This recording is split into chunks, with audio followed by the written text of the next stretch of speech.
Ladies and gentlemen, my name is Jean Renoir, and I'm the author of the picture The Grand Illusion. And I'm very happy to present it to you. Well, if today I'm able to do it, it's just because I'm lucky. The negative of this picture had been lost, and the different prints had been butchered by the different censors of different countries all around the world.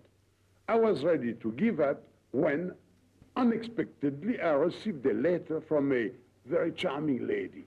This very charming lady was a captain in the American Army, exactly a captain in the American Film Service, and she had found a negative of The Grand Illusion in a blockhouse in Munich.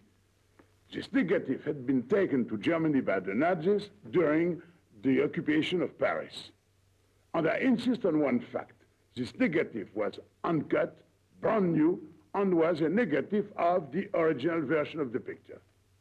Perhaps you will be surprised by certain situations, certain scenes in the picture, showing French prisoners, also English prisoners, or Belgian or Russian, getting along pretty well with the Germans.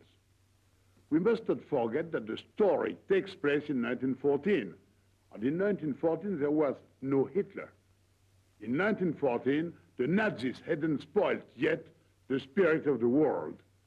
May I say that to a certain extent, the war of 1914 was almost a war of gentlemen. I was in the Air Force. I was a pilot. And I had a very good friend, a wonderful man, a great fighter. His name was Captain Passar. Captain Passar was shot down 7 times by the Germans. He was taken to a prison camp 7 times, and he escaped 7 times.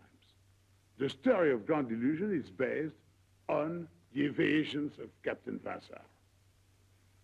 In a drawer, I found some old souvenirs.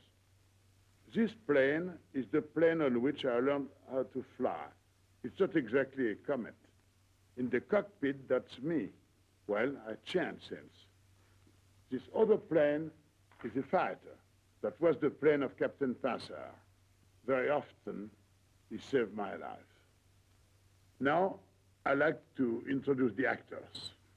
Here are Pierre Freinet and Jean Gabin. Jean Gabin is wearing my old uniform. They changed too in those days. Here, Gaston Modo is washing the feet of Jean Gabin. Jean Gabin has been wounded and cannot do it himself. And here is Eric von Stroheim. He is in command of a prison camp and is explaining to Freinet and to Gabin that it is absolutely impossible to escape from this fortress. And here is Gabin. He's hiding in a German farm and he's ready to defend himself. And here we have Dita Paolo.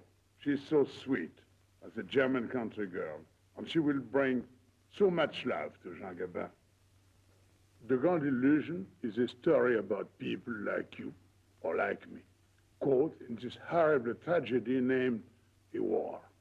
But it is also a story about human relationship. And I'm convinced that such a question is so important today that if we don't solve it, we will just have to say goodbye to our beautiful world. That's why I believe that The Grand Illusion is timely, and I decided to show it again.